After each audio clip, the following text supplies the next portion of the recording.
Suppose we had a very important visitor coming today.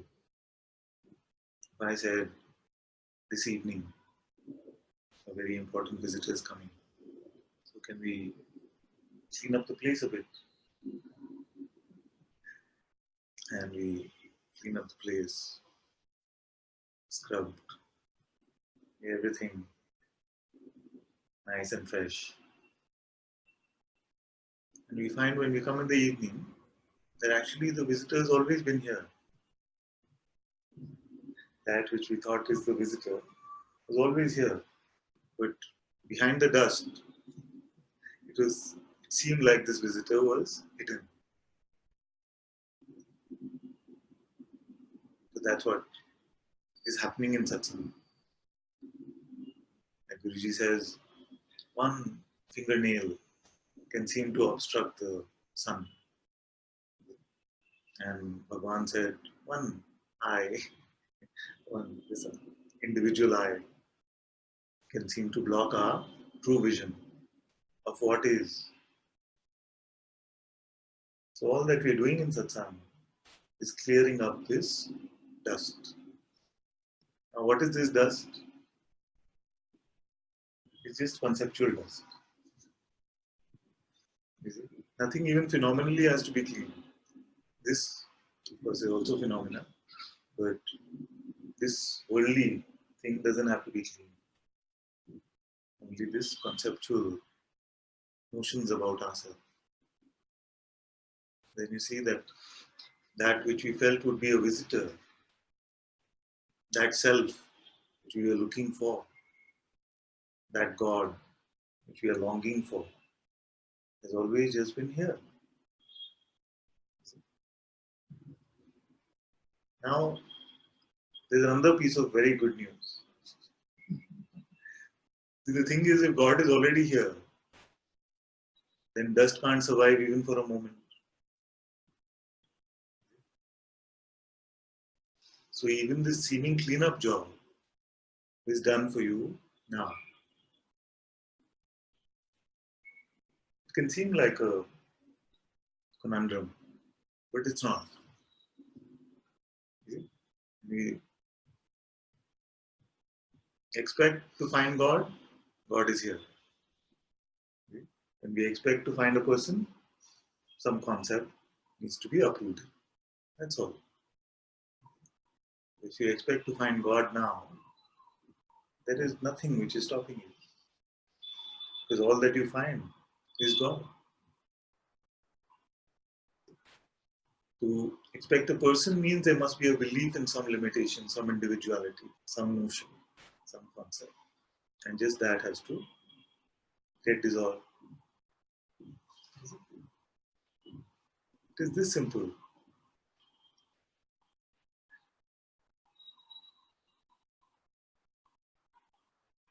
If you presume that there is an individual entity here who has to do X, Y, and Z to come to God, then it can seem to play that way.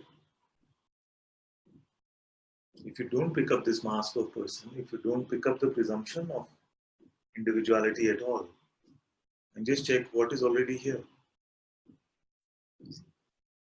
So not only is the visitor already here,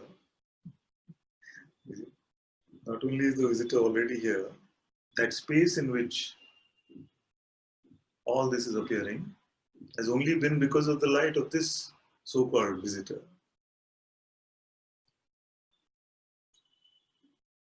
Then you see actually this one is the landlord. My idea about me was the visitor. I felt like I was the owner. But actually God has always been the landlord. The notion of me is always just a visitor, a tenant. So we have given vacation notice to this tenant now by your coming to Satsang.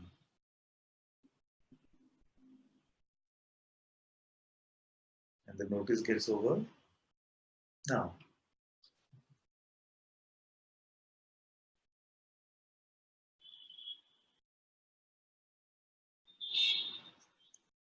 The tenant might say, but, I have something important to finish. We didn't finish that project.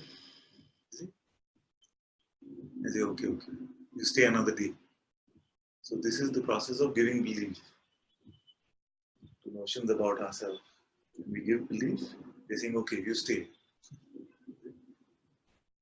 And then next moment again, gone. So this is what's happening in Satsang. You're seeing that there's only been one who has been the owner of this house, the owner of this realm. And you have considered yourself to be just one of the appearances shining in its light. I was saying yesterday or day before that, why do we consider ourselves? We have the power to consider ourselves to be something. The unlimited one has the power to consider itself to be something. Okay? And we have long made a habit out of considering ourselves to be just this and these thought constructs. So, if you want to use the power to consider yourself to be something, why don't you use that power to consider yourself to be everything, the space which contains everything? Space is also appearing for you, isn't it? It's also an appearance. That space in which all other objects come is also just an appearance for you. So why you take only one part of this appearance to be you? Why don't we take everything for starters?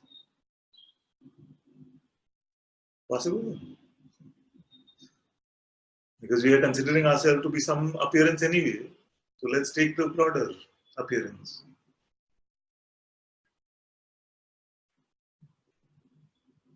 But then the question can be asked, so why you leave the one that perceives the space out?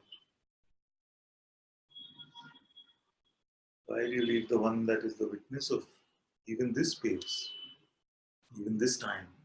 Why do you leave that one out? There is no reason to, because it is not alien to us, this witness. It is most intimate. So let's include that also. And now, don't make any distinction. All has been included and no distinctions are needed.